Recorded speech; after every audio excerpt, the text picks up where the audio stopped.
at how to defend against the uppercuts now. Again, we're infighting at this point, so we don't have as many tools available to us on our defense arsenal right now. When he throws an uppercut, one of the best things you can do against this is just use your forearms to block. So if he's throwing his lead uppercut, because most of the time when you're throwing an uppercut, your target area is going to be the solar plexus whenever it travels all the way up to the jawline and catches the chin, just because someone's kind of angled their body out. This will work whether they're going over the solar plexus or the jaw. Just bringing your forearm in and across so it catches through here, and I've got my glove still directly on my jaw to protect the entire uppercut line. So when he throws it, bam, there's a shot, shot.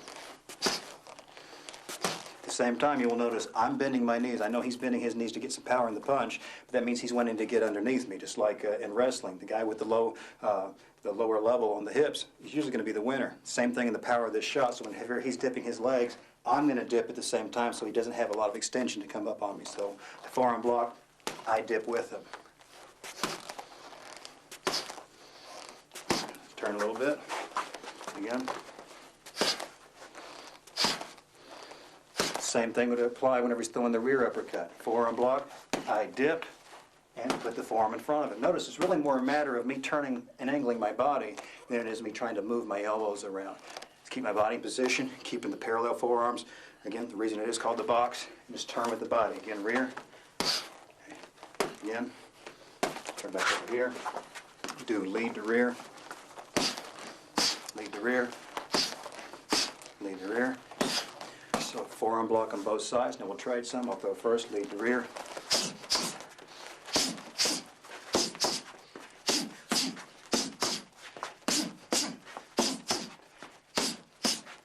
The idea on that one, pretty easy.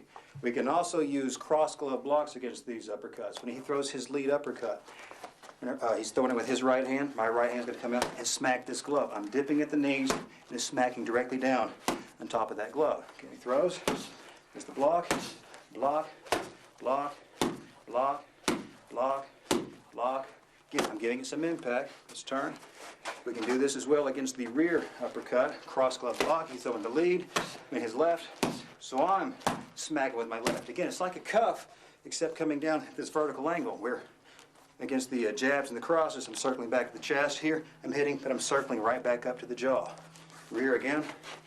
Here, here, here, here, here. Let's turn. Lead to rear. Glove, glove. Again, glove, glove. Again, glove, glove. Again, glove, glove. Let's trade. I'll open.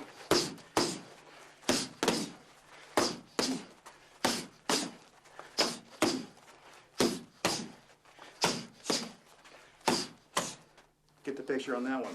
We can also do pulls against the uppercut. When he throws the uppercut, remember we talked about on the body, on the jabs and cross, taking the body out. A little bit of a pull will also defend against this uppercut. When he throws the lead one, I angle my body straight out. Since we know this is his target area, but am I leaning this out and this is going to loop straight up this area? If I stay in line for it, it's looking to dig from here to here. All I have to do is take my angle out of line. So when he throws that, boom, uppercut, uppercut, uppercut. If I want particular safety on it, go ahead, keep throwing. I can put another cross glove in there, because all these can be mixed and matched throughout any portion of your training. Let's turn it. Rear uppercut, I can pull against that. Pull, pull, pull. I can combine it with, go ahead, pull and glove. Let's turn it.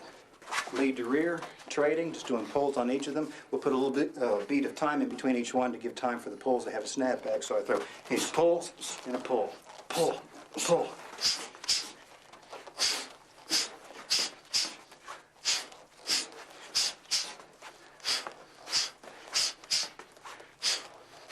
Pretty simple. Also pretty simple, if we use the step back everywhere else, we might as well use it here as well. Whenever he gives me his lead uppercut, again, pushing off the lead foot, stepping with the rear foot, and dragging my lead foot back. So he throws that uppercut. There's my step back again. Again. Same thing, turn. He throws that rear uppercut. Again. Again. Again. Again. Turning. Lead to rear. Steps in. there. It's tough to get that one in drill because no one usually is going to do an advancing rear uppercut. So usually it's just good enough to step back on either one.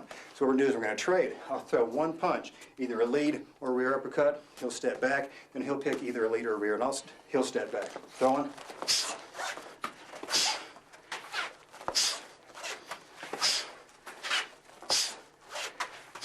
Pretty simple there. Now we talked about the uppercuts, we've talked about picking off the hooks, we've talked about taking off the jab and the cross. Now we talked about the jab, cross, and hooks, we defended all against the high angle. People will also hit the body. Pretty simple defenses against these lower shots. If he's throwing a low jab, I put my lead elbow in front of it. Again, put the elbow in front of it. That's it. Just an elbow block, very similar to what you did with the uppercut. Turn. Again. Right there. Again. Okay, turn. If he throws the cross, I can put either elbow in front of it. I can put the lead, I can put the rear. Doesn't matter. Notice I'm not taking my elbows out from my body, which will open up a rib line if he's throwing a combination low. So when he throws the cross again, keeping them tight. Keeping them tight. Keeping them tight. Jab, cross, low. Right here. Again. Again. And again, we can trade these. I'll go low, jab, cross, and you return.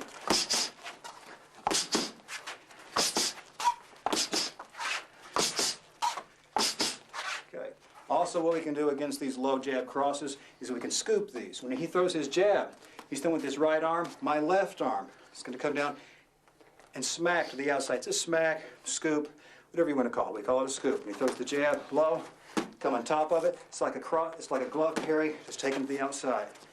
There's a scoop, scoop, scoop, scoop, scoop. Let's turn it.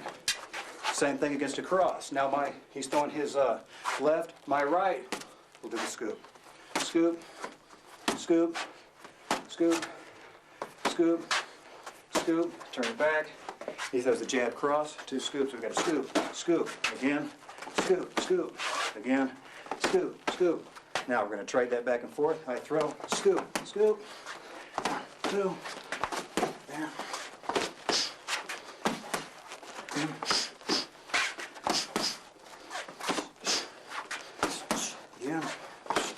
Okay, we use the step back in all arenas of blocking these shots out. Do the same thing against the low jab, cross, pretty self-explanatory, but one time, for posterity's sake, if there's a low jab or a cross, push off the lead foot, step with the rear, drag back. Again, low shot, step and drag. Again, step and drag.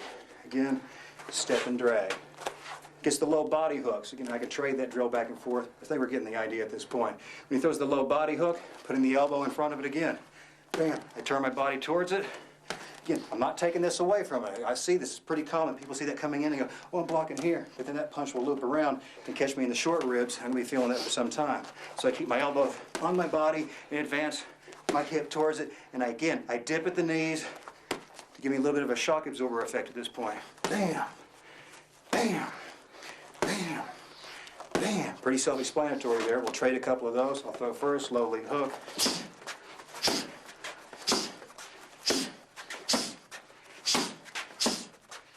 Notice again the bending of the knees the entire time. Also the step back, which is universal. We'll put the step back here. He throws the low lead body hook. Step back. I'll throw it. He steps back. Again, again, again. So you think about it. We've taken all 5 punches, and we've also subdivided according to levels, and we put in some defenses there as well. And we showed you my recommendation would take each defense and give them each some independent rounds on their own. Then start mixing and matching. Like I said, again, I could sit here and tell you a myriad of ways to put these together, but it's going to get to be pretty self-explanatory. You start playing with them, let your creativity go to work. It could be nothing more than him throwing a high jab and a cross. You know, I got a cuff, I've got a cover. He can throw a high jab and a cross, and I've got a catch and a parry. There's a high jab and a cross, and I got a catch and a shoulder block. You start putting all these different permutations together, that's where you start getting your boxing system going. We'll explain a little bit more about that when we get to a couple of flow drills to give you some examples of that.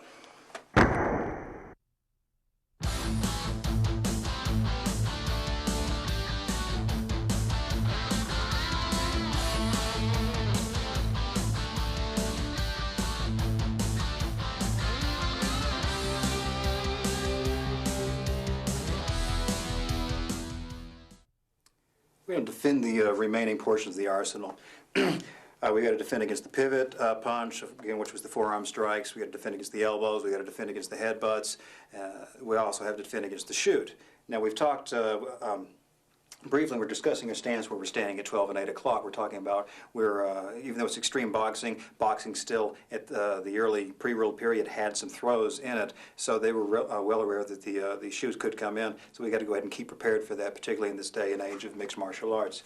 What we're going to use is boxing is already, our stance is very similar to a staggered stance as you would find in freestyle wrestling. Staggered stance would be nothing more than taking our 12 and 8 and extending it out even more. Kind of looks to some degree like a traditional forward stance. I hate to make that comparison, but it kind of looks that way. But in wrestling, they're using it first for their staggered stance position.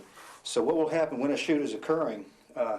Hold this one, Corey. I'm going to set this up. I'm going to step out with my rear foot. I'll just leave my lead one in place because I got to have base with this one. We're assuming if he's shooting, he's going for his double leg or his single leg, his high single, low single, whatever. I'm pushing off with the lead foot, stepping back with the rear foot. Now the handwork on this is my lead hand, my lead elbow drops to my knee, palm up. My rear hand, palm down, goes to the knee. Okay, now this is a real open, exposed looking position, but we're going to show you how this works in action here in just a moment. But again, we take a look, drop back, there's position. Lead elbow to the knee, lead palm facing up, rear hand to the rear knee.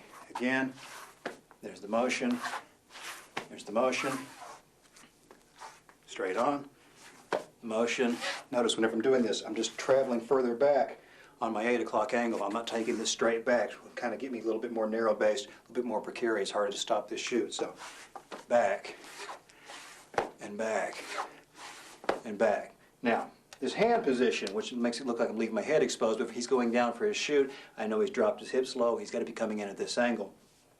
This is protecting my legs. If he's shooting against the legs and he gets any kind of a back hook up around the backs of my knees, or he's got his shoulder driving in through my hip, chances are I'm going to lose base. And we know we can't use a sprawl against this, but this is where you try to drop into this staggered underhook position, assuming that we saw the shoot coming in from a distance, and we can set this up. If we can't, then we'll hit into the sprawl, which we'll do next. This position will allow me, when he shoots in, I have both my arms protecting my legs out. I can get double underhooks underneath his armpits, ready to turn him, pancake him, set him up for whizzers, whatever I need to do. So in real slow motion, Corey will shoot in on me. I'm in my boxing position. Whenever he comes in, I drop in this position here. So we see, if I spin this elbow to the knee prevents him from getting a clear hookup. His head can't come to my side, and he also cannot get a clear hookup on my leg. This will block everything up on my lead leg. If we come to this side, if he happens to shoot in and then spin off to the side, this arm is already protecting this leg. So I'm in underhook position no matter which leg he shoots for. So again, he shoots in, I drop into the staggered position right in here. So I'm already set up. Now I'm not just going to leave these here. This is not going to be one static bracing position. So whenever he shoots, he comes in, I'm already blocked up, ready to start turning him down. Continue to stay on our feet if we want to and throw the shots, or take this down to a ground game, which we're not doing right now. So again, whenever we're throwing the punches, we know we can't shoot back and forth. He's got to be able to reach me with the punch, and a good way to drill this sort of thing is not alone just doing this to shoot back and forth. We'll trade a couple of shoots. I'll come in on you, you go to staggered. Here.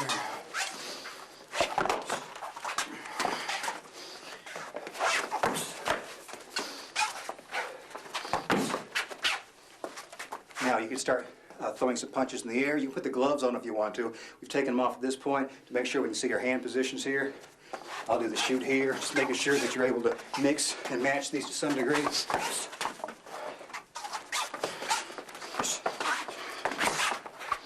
Again, just dropping down into this staggered position.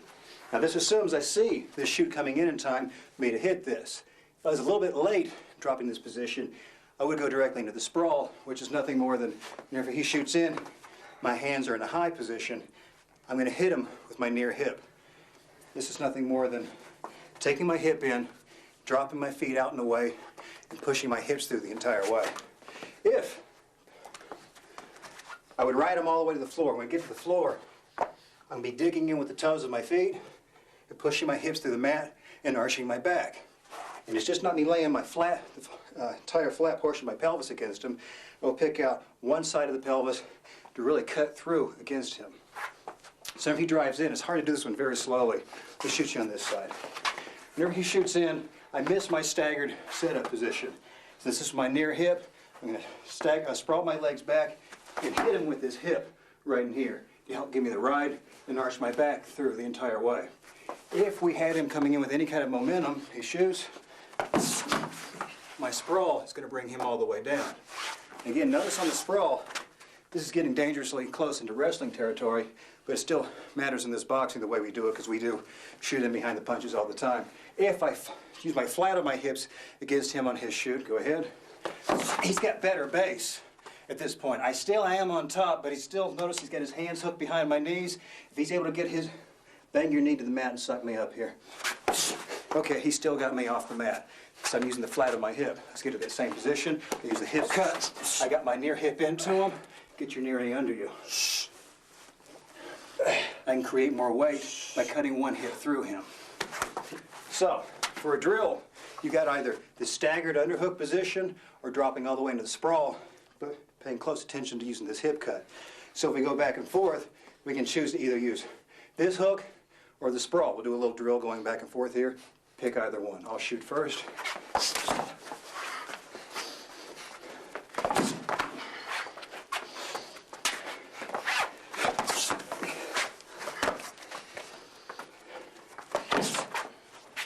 Good enough.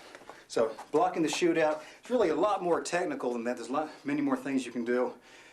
Those are going to be your bread and butter, though. Even if you got a good freestyle wrestler, the staggered, the underhook, going to the sprawl position be two of your more important tools. Now let's go ahead and take a look at how to block out these elbows we talked about. As the elbows are coming in, I can jam this thing up. We know there's a shorter arc on this than a punch, and we're assuming that he's just not throwing an elbow blindly. You're not going to see an elbow thrown from this range, the outside. Everything's going to be done from in here. Lots of times, by staying active on your offense, throwing lots of punches, going to prevent this person to have an opportunity to let their elbows wing in. But if they do, here's a few options for you.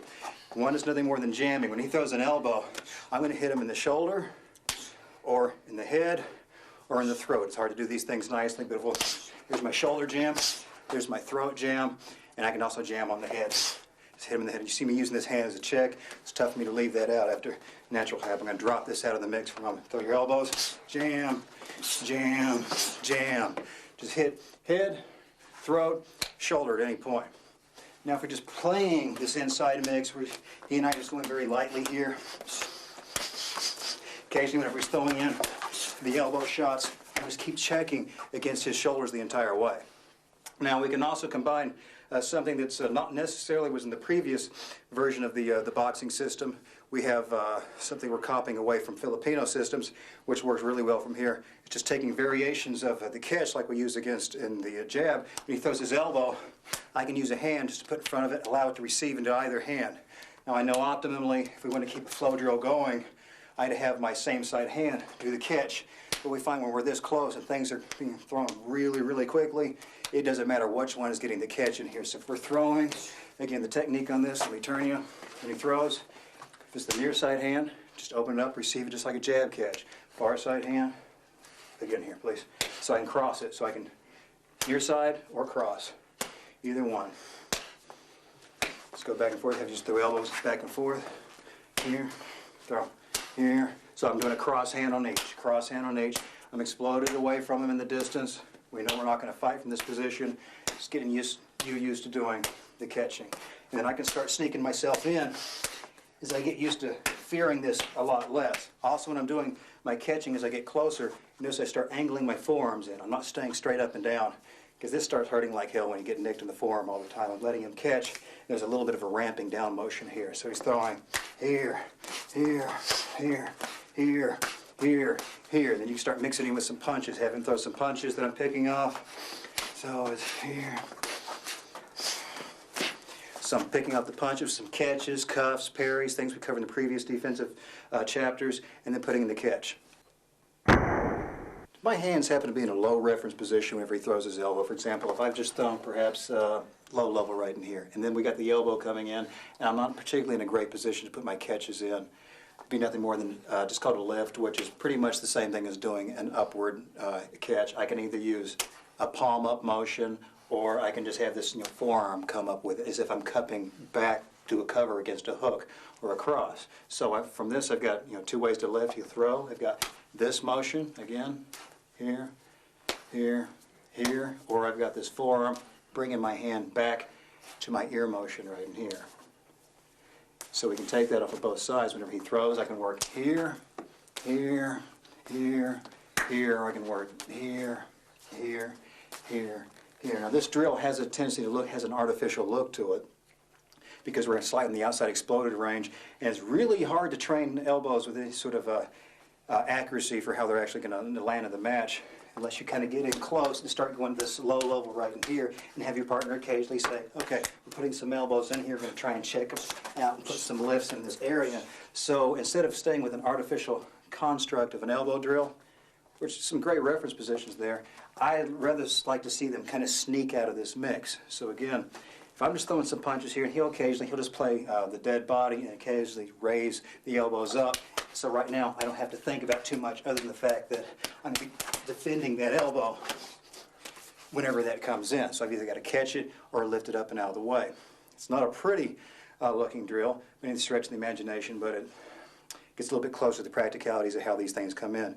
Again, I think if you're working with an overwhelming offense and you're staying covered the entire way when you're throwing, it's going to be hard for these elbows to actually find their mark. Lots of times the elbows are really nice when someone just really exploded or opened up, holding some kind of open reference position. So, but if they're pretty tight, elbows are going to be tough and just sneak through these areas anyway. Now, if we're going to defend against the headbutt, we're going to take that same shoulder, throat, head jam that we're using against the elbow positions here. So when he throws the headbutt, I got to do nothing more than block right in here. Anything close or directly on the head. So if we're in close for headbutts, we see it's coming in. Anything opportunistic, just this shoving with the forearm, the hand, me dropping low, hitting my own headbutt against the shoulder to stop this thing from coming into me, it's going to stop it up. As far as drilling that goes, drop it down low, because you really can't work your headbutts into your sparring with any sort of realism, because again, you're going to hurt each other. So really, elbows and headbutts are in, but you can train the punches with a lot more realism, and so you're going to always have to take this at a lower level when things are worked up, jam against these things, and keep in mind the punches where it's all going to be at. At the same time, I'd recommend safety equipment, always wearing your boxing glove, you got your elbow pads on the entire way, defending the shoots the entire way. Now, blocking against the pivot shots, basically you have to do nothing more than the cover. Remember, we had the cover when he threw the lead hook, was nothing more than doing this motion here. So whenever he's throwing these back pivot shots, the cover will take care of it again. So let's say he throws, misses a hook, and he's coming back on this side, miss with the hook, come back. So my cover is nothing more than raising up, covering the ear, bringing my elbow to the inside, and again, lowering my knees so I can get some shock absorber effect out of my legs. So he throws, misses, and there's the pivot shot. Again, pull, miss, throws, I pull, miss, throw, pull. Same thing off the opposite side. If for some reason he's throwing this wild haymaker rear hook, misses, there's his pivot shot, cover, bend the knees, cover, bend the knees. Again, these things are, pivot shots are tough to put into your sparring. The reason they were dropped out of boxing in the first place is they build up so much force. So if they do actually catch you in the soft tissue, it's a dropper and probably well on the way to some cervical vertebra damage, which makes them very interesting to us. That's why we put them back in the system. So for your overall mix, we took these up from your punches to your elbows, your headbutts, what have you, as far as your defense goes. We've showed you how to do these things offensively in the arsenal. We've shown you all the defensive tools against these. Now, I can sit here and go on forever about putting these things together and their different combinations for the drills, but to save you time, you just go through, drill them independently, start mixing them together, then put the gloves on, and you start turning your own little sparring session into a laboratory, finding out what works for you, and see what comes out, because it's going to be a little bit different every single time because of the alive energy that you bring to it.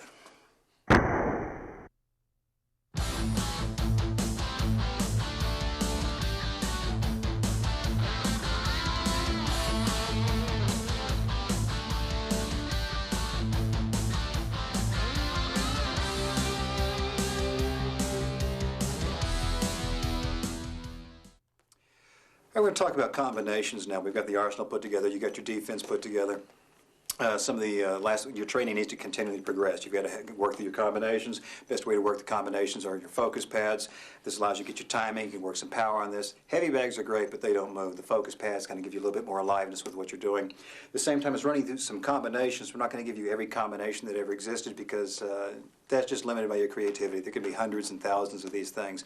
We're going to try and give you maybe a top 10, a top 12 combinations, and from there take all the previous arsenal and start creating your own. Just try and make sure that they make some sort of sense in how you put them together. Usually if you're throwing something off the right side of the body, make sure something off the rear side of the body flows back and forth so you're able to constantly shift your weight back and forth with your hips. Same time we're doing the combinations, you kind of get some ideas of how you, when you're the person's holding the focus pad, your feeder, is setting these combinations up for you.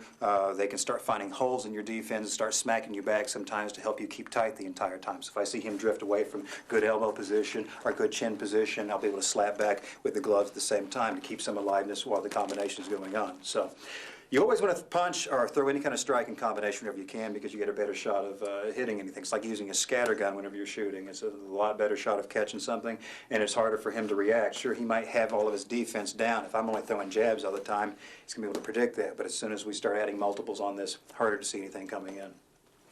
Whenever, as a feeder, a little bit of a key on this, I see a lot of people just hitting focus pads all the time, but it's usually best to slap back at the same time using the pads. You start fraying out your elbows here a little bit, so whenever he's throwing a jab, it's just not me holding it stationary, which will start flapping me back here. When he throws a jab, you actually see me slapping into this glove as well. Allows him to start feeling some more impact, throw the cross, but it saves my arms at the same time. If he throws any kind of hook, I'm slapping these at the same time. Let's have a cross again. It also keeps me aware of the time whenever we're doing all of our catching and our parrying, how active we are with our own defense. So I get to watch him. I'm watching for him to drop his shoulders. I'm watching for him to raise his jaw up. I'm watching for him to wing his arms out, giving any kind of swimming with this. Like I said, we're going to take some basic combinations, show you how these work, show you how you can walk around so you can, when you get together with your partner, your training partners, how to feed back and forth for one another. First combination we're going to take is just a double jab. Since we know the jab is the bread and butter, we're going to make sure that we can work through this in combination. When you are throwing a combination, you want to make sure that you're always retracting directly back to where you started from. I don't want two ships passing in the night. I want to see this kind of thing going on. Okay, you got to make sure one comes back, I feel it on the jaw before the other one comes out. So we're already right back into our recovery position. So when you throw a jab, it's not going to be a little vibration of a jab, halfway back, second jab. It's going to be two distinct punches, okay? Jab, double. There you go, good. Yeah. Yeah. Cover.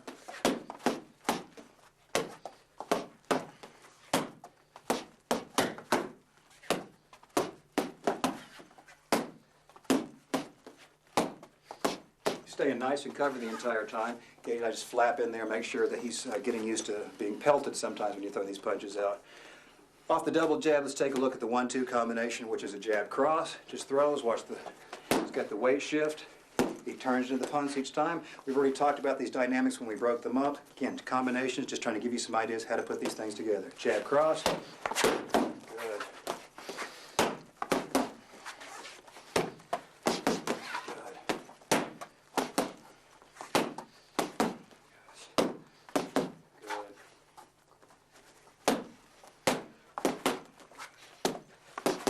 Go with the cross, hook, cross.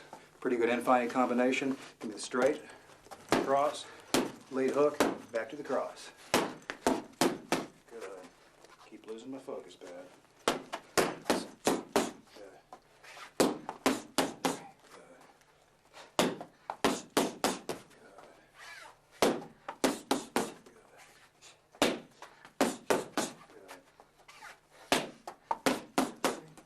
Put a pivot on it after it's through. Pivot. Yeah. Pivot.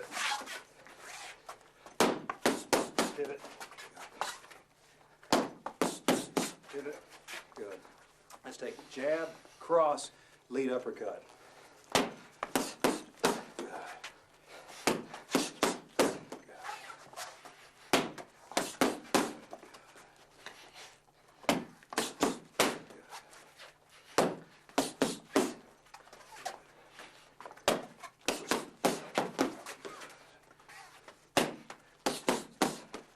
Jab, cross, lead uppercut, rear uppercut.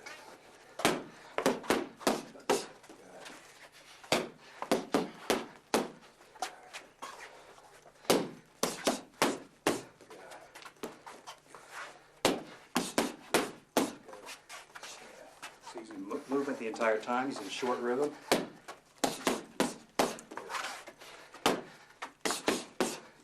Okay, let's have jab, lead, hook. This is the first combination we've shown that's off the same hand. So jab, right into the lead hook. Bam, bam, good, nice, nice. Bam, bam, good. Good. Bam, bam, good, good, good. Bam, bam,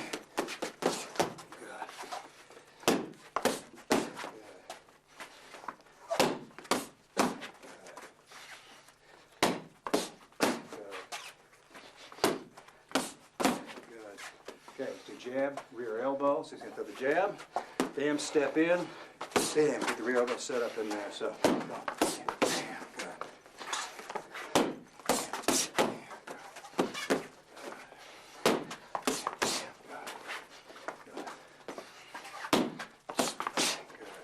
Jab, cross, lead elbow. Again, slow. So do jab, cross, lead elbow. Step in a bit, lead elbow. So jab, cross, step in.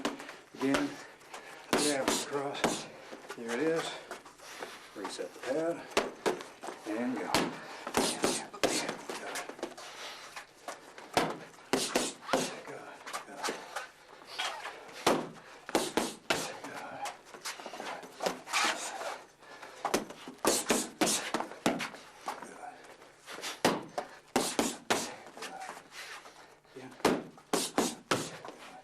Okay, let's have jab, lead, hook. I'm going to make a miss on the hook. It's going to have to come back with a pivot, outside pivot. So it's going to be jab, go to the hook, pull it out, back in with the pivot. Slow again. Jab, feed, make a miss. Sometimes when you're doing your focus pads, you're going to program some misses in here because lots of times you miss more often than you hit. So your fighter needs to get used to what it feels like to try and control their base when they're being pulled off. So again, jab, lead, hook, pivot. Hit, miss, out, pivot. Again. Again. Good. Again. Good. Reset the glove. Again. Good. Now you're going to defend against the shoot. You're going to give me jab, cross, and shoot. Give me an underhook from the stagger, okay? Jab, cross, on the shoot. Good. Again. Notice both underhooks are in. Again. Again. Good. Jab, cross, sprawl.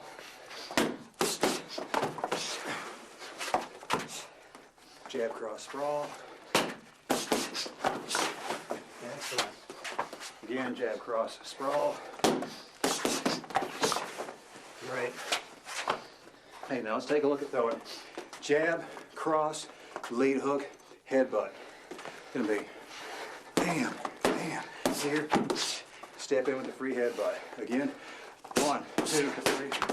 Set up, notice I just feed the glove across my shoulder. Again. Again. Good, good.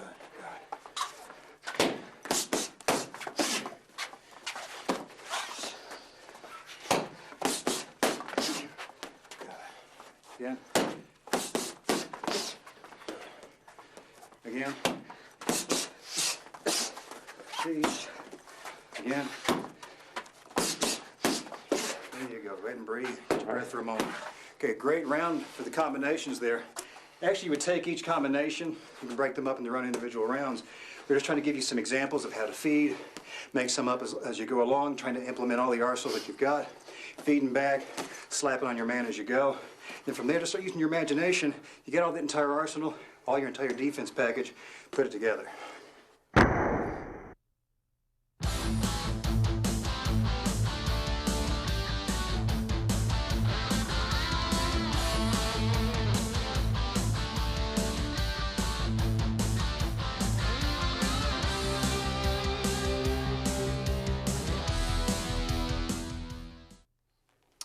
Okay, now we're into the fun part of the system.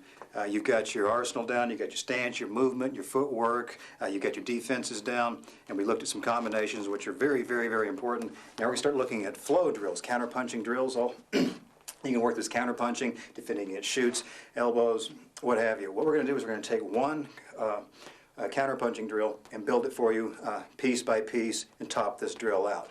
And then from there, you can pretty much imagine we've got, 50, 60 pages of these drills, but if we pay close attention how we build this drill, you can start building on your own, taking all the previous tools from the arsenal and the defensive arsenal, and you can see, oh, that makes sense, I can build this on myself. Just use a little bit of creativity and make sure you're just adhering to all the proper defensive principles all the way through. Make sure you're throwing with good form. Do lots and lots of mirror work, and then gradually progress to this. Everyone wants to jump to these kind of drills because they look like the most fun, because they are, but you got to have the mechanics down before you do all this.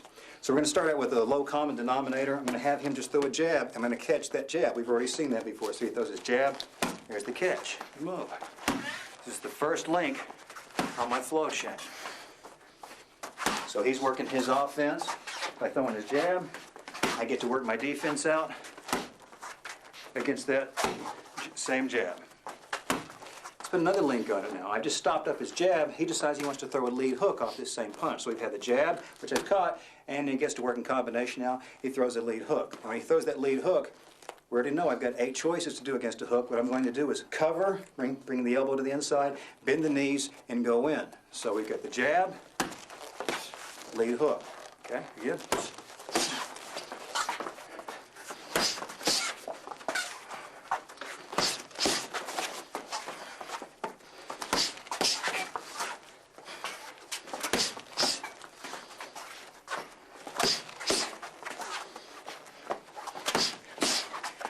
Put another link on the chain now.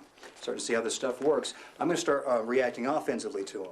I'm going to add in a cross. So my left hand, my rear hand shot is going to come at him, and he's going to slip this thing to the outside. So really slowly from the beginning, we get the jab, caught it, he throws his lead hook, and I give him my cover against it. The hand that just gave the cover, I'm going to throw the cross right at his face. He's going to just turn to my outside and slip that punch to the outside. We'll stop it there. Again, slowly.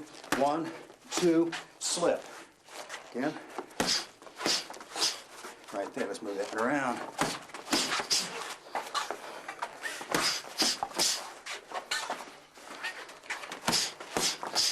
Notice we're respecting each other, keep coming back to proper positioning each time, keep going.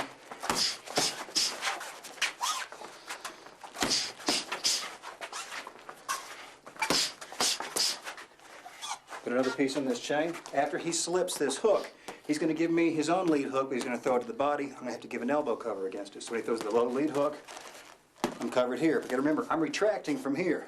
So I've got to react in time to bring this back in. So I'm up here, retract to here. From the beginning, we got catch, cover. He slips, cover. Again. 1, 2, 3, 4. Again. 1, 2, 3, 4. Again. 1, 2, 3, 4. Again. 1, 2, 3, 4.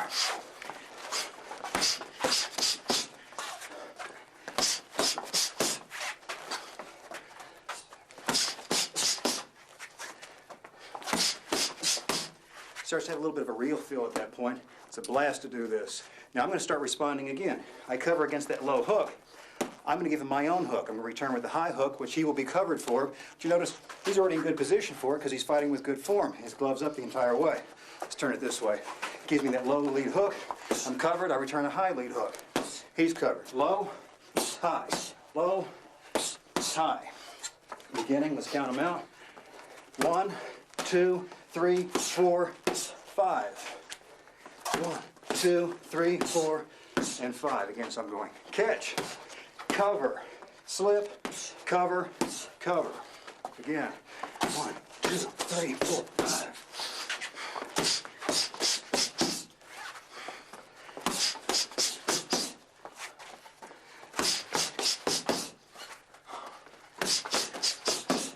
So he starts feeling like a real fight at that point. If people walk in, they don't know it's a drill, you look pretty impressive, as long as you don't lose your concentration and screw up. Put another piece on this now. I've given him this lead hook, and he's covered. He's going to return with the lead uppercut. Okay? I don't have time to turn my entire body to put this elbow in front of it. That's what I'm talking about, taking educated choices when I'm putting these drills together. I'm going to pull this one down for a glove block. So I'm here, he throws, and put that glove on top of it. So he's just, one more time, just block here, and put the glove on top of it. So he's covered, glove block. Cover, Go, block, glove, glove. From the beginning, slowly.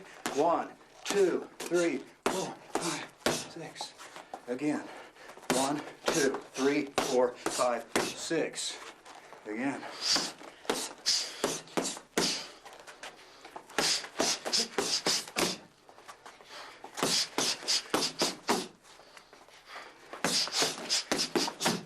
Okay, let's put another piece on it. We'll make this the last piece. You'll have 7 steps. Hopefully see how you're building these things up. These things can go on to infinity. Rather than just keep burning up your time, take these things, take this one drill in particular. Work it till you feel like you're perfect, then start changing the elements around. Go back again to that this vocabulary of arsenals and work them together. Last thing we'll put in here, he gave me the uppercut. I gave him the glove block. I'm going to return with my own high lead hook, which he's going to duck underneath it and shoot for a double leg. First, let's have you do the duck. So I blocked here. Bam, there's his duck. Remember, he travels down in the V, down the V, up the V.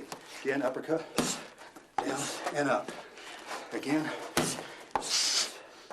again, again, again. From the beginning, slowly. 1, 2, 3, 5, 6, 7.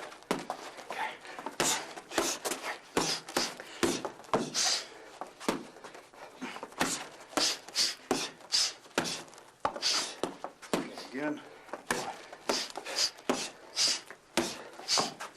Okay, one last piece on it. Whenever he shoots this double leg, I'm going to give that sprawl. Remember, my near hip has got to cut into him as I take my legs back.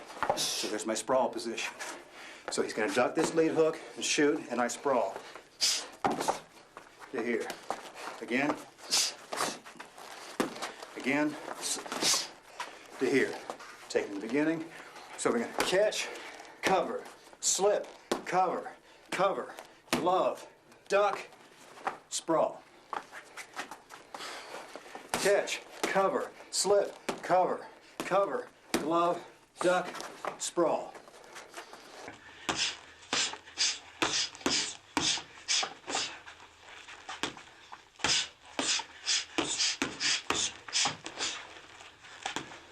Again.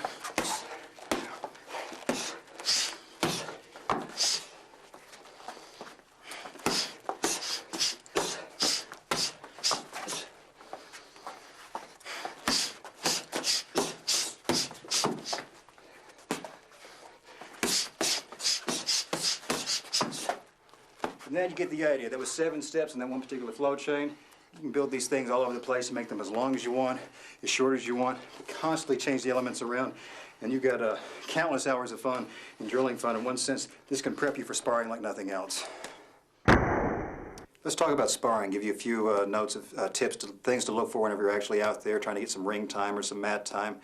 As far as sparring drills, you should always spar with the plan in mind. You shouldn't just be getting your partner, your opponent in front of you just thinking, oh, I need to beat the shit out of this guy.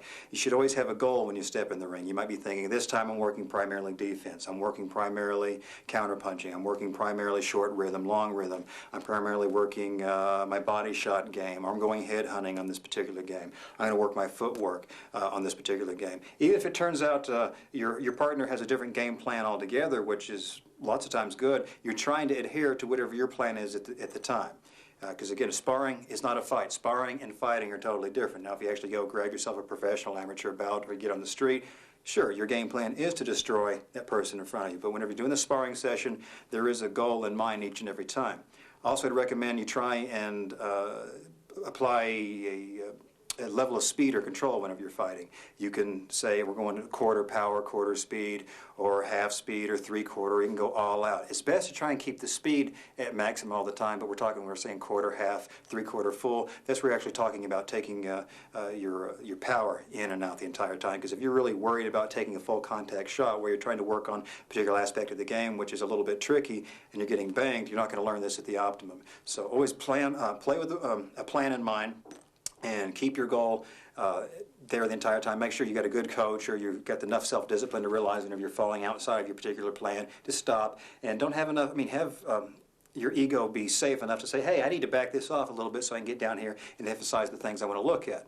Like I said, we're going to work on counter punching, defense, work a long range fight, work the infighting, work on moving inside and outside, work the inside fight, move the outside fight. Say you're just going to work on the shooting or have your partner work on boxing and trying and shooting on you, and you stop. You just got to mix up all the arsenal we had before and just keep mixing up your game plans the entire way just to make sure that you can keep your game sharp at the top of its game and also just mix all the elements together.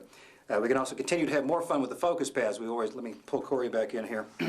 We've, again, focus pads, one of the best ways if you're not actually going to be doing the flow drills, which are fantastic, or the actual sparring time. Focus pads are still a way to keep you in top physical prime ready for the fight. We already saw us apply these with combinations. Earlier we showed you how to put some of these things together. A few other drills you can work with the focus pads is one we call butterfly and the bee, which is pretty much your focus pad player will be moving around, dancing around the entire area, and whenever they stop and flash a pad, your job is to hit it whenever you can. So in other words, your person holding the pads is the butterfly, and you got to sting this thing whenever they slow down on you. A little bit of a quick demonstration of what we're working here.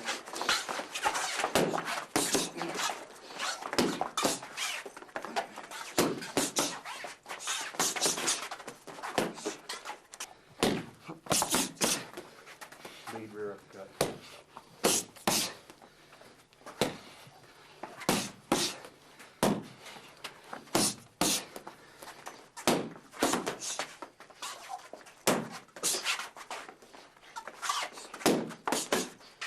Okay, you get the picture there. Just move around, lots of movement, trying to really find this moving target. Another really useful way to condition your punching, because whenever you are fighting, you need to, once you unload, you've got to keep unloading the entire way. It's comparable to people wanting to do straight blast from Wing Chun or JKD, but applying to the extreme boxing analogy, we can just take something as simple as jab cross combination. He's not throwing at full speed at all, but we've got constant motion. You put this kind of drill on a 3-minute timer and make your man work harder and faster, occasionally throwing in hook angles. Step out, let's turn the side, show how we fed in that hook angle. I'm just slapping into the gloves, occasionally pulling out wide to feed the hook, or pulling out long to feed an uppercut. Me pulling out wide gives him the cue about which punch I am looking for. Here, more than anything else, we're looking for him to keep his hands up, looking for him to keep constant motion, and build up the endurance. A lot of people fight really well when they only have to throw 16, 17 punches around. It's totally different when you get to throw with continuous movement the entire time. When we're fighting, we're not looking for the knockout right off. We're just trying to hit correctly. The knockout will come because people will open up the jawline or just open up the targets because you're filling in every space they've got.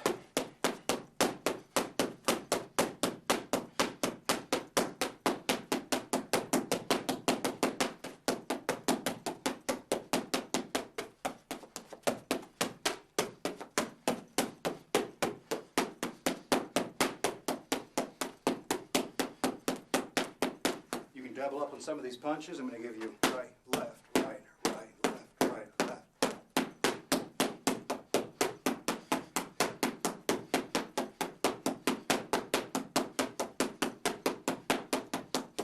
It's just a short example of the rhythm punching and showing, again, it's only limited by your creativity, how you would put these combinations together. The job is to keep your man working the entire time. Get another drill to show you. We'll have to move over the wall to show you this. It's called shoe shine off the wall. I think you'll like this one a lot. Look at another focus pad drill. This was a lot of fun. We call this one just shoe shine off the wall. Just get yourself a solid surface, wall, door, octagon fence. What you can do is your trainer is going to give you pressure against this surface. Probably we're going to go ahead and tell you the best way we give pressure on the surface is we put lead shoulder in the center of the chest, and the other hand will drop low against the outside of the knee, because inside of the knee, because we're pretty much aware that knees can be thrown at this point. So it's pretty much a good way to mount him against the wall. Occasionally I'll throw a shot or two just to make sure he's staying covered. Whenever I take pressure off of him, I'll flash the pads, and he'll be giving me straight shots, or if I flash them horizontally, he's giving me hook shots. If I flash them vertically, we're getting uppercut shots. We'll go ahead and run through maybe a little bit of rotation of this so you can take a look and see how this drill is going to kind of work out. You ready? Yeah.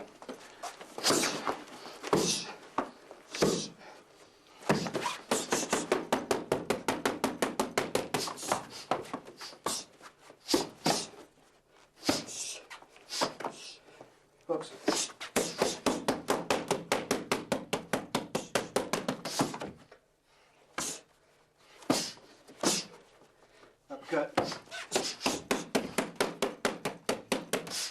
So you notice every time he feels me back off of him, when the pressure leaves, he's ready to fill in that gap that I'm leaving behind. Straight. Hook.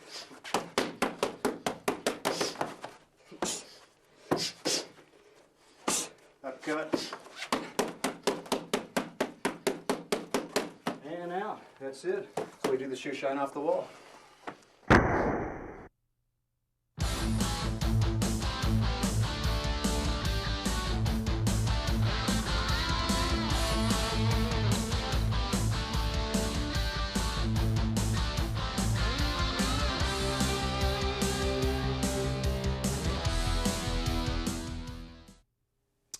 Okay, we looked at the extreme boxing from primarily putting the gloves on, moving things around, taking a look at it from the sport aspect.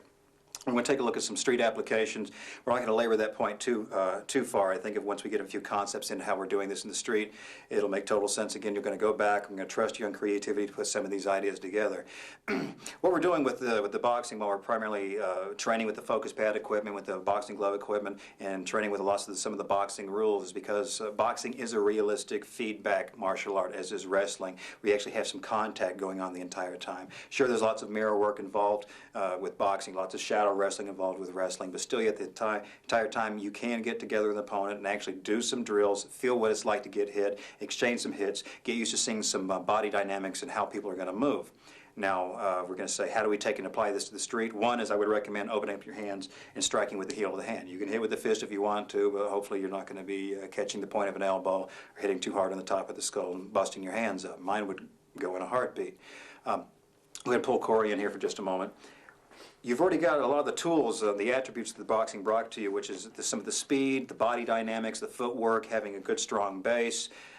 So whenever we're out in the street, we're so close already to a natural stance, how we're going to be moving. It's just a little bit of drop in the base will immediately set me off into a fighting stance. If we've already worked all of our drills, we can throw jabs and the crosses and everything, the top speed with maximum efficiency and power. Whenever it comes time to alter some of these weapons, for example, just turning some of these into a finger jab, just nothing more than a flick. Because again, we know no matter how big and strong someone is, how much steroids they've got, their eyelids are not conditioned, so even if they close these things up, we're going to be able to penetrate and go through these. Now, I don't actually have to go through and strike this guy for you to get that idea, but if we know that I can throw these same shots, lots of times if anyone's observed some street fights, you're not gonna, obviously people don't start from this kind of reference point. It's usually more words to it. Things start out from this position. People are going to start with some sort of wild swinging. We know by keeping it tight, defensive shell, and coming straight out and down the pipeline, we're able to penetrate through, whether I choose to throw this with a closed fist, open fist, or the eye gouge. So the same thing, if we're just standing here and at any point he decides to haul off and hit, I'm just going to move directly into one of my boxing positions and come out with the eye jab at that particular time.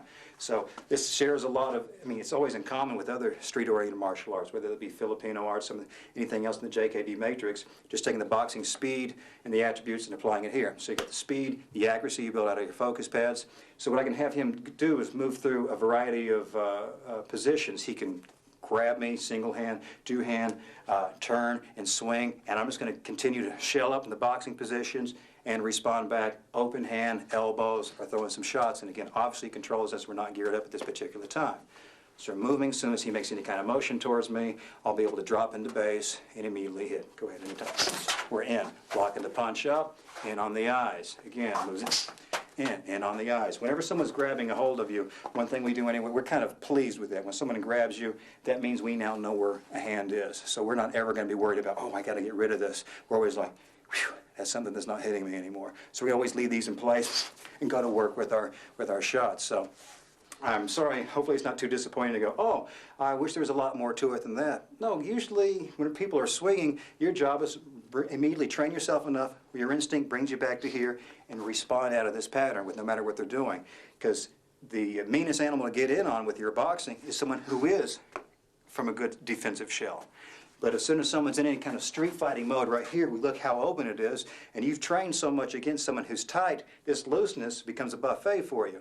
So again, you can take a drill, you can gear someone all the way up, work on hitting these shots in, or you can leave it ungeared, let him just keep reaching in on you, and keep reaching out, going for, and you see I keep going with my lead hand because we know the jab is the bread and butter. So the same thing, the eye jab's going to be the bread and butter. The lead palm's going to be the bread and butter of everything we do. And all those arsenals we have, from the elbows to the pivot shots, those are going to be in place. So it's pretty much a no-brainer to see, oh, the boxing with the gloves on makes immediate transfers over into the street, as long as you're thinking about opening up your hands. Now we're going to take a look at a few ways of maximize your force if you're actually down on the mat or on the ground, on the pavement, and make your punches and your elbows hit a little bit harder down there as well. We're going to take a look at how to take some of the same principles we use with striking from on our feet to striking on the ground. We're not going to spend a lot of time with it because we're primarily still looking at boxing, assuming you kept the fight on your feet. If it goes down the mat, we're looking at wrestling, but still, yeah, I want to show you how the hips still should be coming behind lots of these techniques, and some little tips are going to help you out here, where I feel like some of the striking done from the ground in Brazilian Jiu-Jitsu, no matter how effective it is, there's still ways to improve upon it. So if I'll take the top saddle position, or mount position, as it's more commonly known. Whenever I'm throwing punches from here, we've probably all seen this little sermon on the mount that's given all the time. If he makes a fist, extends up, then we see that mine reaches here. I automatically have more range because I'm sitting on top of this guy. Fine, but see, this will only allow me to do arm punching. We talked about standing up. Arm punching is not what we're looking for. We want to be able to get our hips behind all of our shots. So one way we change this up whenever it's time for us to punch is we're going to pop up, place one knee across center line, focusing across the chest. I'm still pinching in tight the whole way, squeezing in. So this allows me, whenever I'm punching, to drop a hip into each shot, whether I'm throwing actual punches, palm strikes, or dropping the elbows in the entire way. I think you'll find is take a heavy bag or a floor bag, drop it on the mat, since you can't actually hit your training partner, you'll find you'll be able to get a lot more force. I mean, less force from here as opposed to popping out and be able to get this hip drop each time. You can hear the difference in this, how comfortable this man is as soon as I go to here. So we've got this, listen to his breathing, to here. A little bit more brutal way to play that game. If you feel like it's not safe for you to get your knee up and across the chest, you haven't had a lot of experience in the groundwork, and you don't know how to keep the dynamics of this position, you can't maintain it. If you're going to work from this mountain position, if you are going to hit, pick his head up off the mat and work from here. Still at the same time, I'm not just trying to swing at the arm, I'm advancing my hip towards each shot. Make these hit a little bit harder. Same thing will apply if I'm working crossbody. If I want to strike this person, I want to control the head up, away from the mat, kind of put him like in a half Nelson Pry. Still want to leave him on the mat, try and bang him this way, this way. Head's got too much give in it. We're trying to stabilize with it, and then put our strikes in. Instead of me just, again, with the arm, my hip, when we spin, tight grip, will be advancing in the direction that I'm punching. Spin it back. So when this punch comes through, my hip, my right hip is also moving in towards the punch. So, in a nutshell, we're just pretty much trying to say where you get your transfers from your stand-up boxing. When you hit the mat, same thing. Find ways to put your hips behind the shot, and since you do have the ground, the planet Earth to back you up, it's best to stabilize his head on the mat because he's got no give, he's got no way to slip away or pull away from this punch. So, again, we're not really showing you how to maintain this ground position, just trying to show you, think hips behind everything, whether you're standing up striking or on the mat striking. Okay, that's it in a nutshell. You've got now all the necessary ingredients to go ahead and go to work with your training, to keep laboring the point again and again. You got your stance, your movement, your footwork, your arsenal, offensive, defensive, how to build combinations, your flow chains, how to work with the drills, suggestions on sparring. And again, you need to go back and rewatch a lot of this again and again and again. Get yourself in front of a mirror and make sure you got everything down picture perfect. Then get yourself in front of a partner and run through these drills. And then after that, start creating the drills on your own. Again, the creativity is up to you and your discipline, but use this as a reference base.